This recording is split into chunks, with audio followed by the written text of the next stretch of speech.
Because the real fighting is that, remember the word, you are gaining strategic position and you create the element of surprise.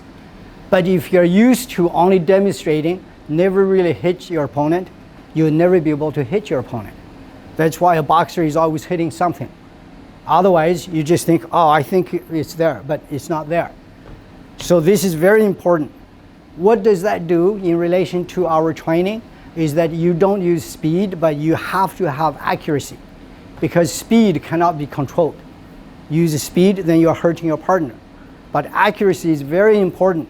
So if I grab you here, I have to have the accuracy, meaning watch here. See that accuracy? It will hurt, but I use a very small one.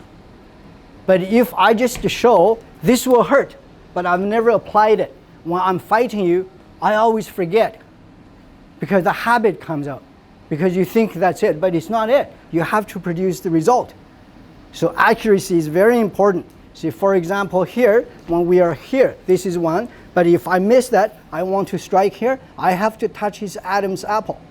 If I just go, see, I got you, but I'm this far away. And in reality, you're going to be like this. And then you go too late. So you have to be on it. And when you are really fighting because you're mad, you do more of it. But training, you have to be able to touch it. So the accuracy is very, very important. So when you trained, you lost the accuracy.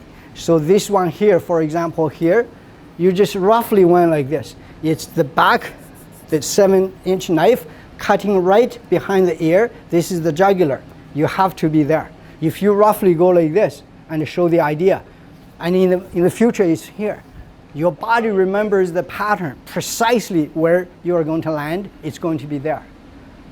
So when you train, do not deviate. Because when you do it right with no power, it's quite possible when you do it, your opponent bounces into it, and it's as good. But if you're not on, your opponent bounces on it, he will hurt you.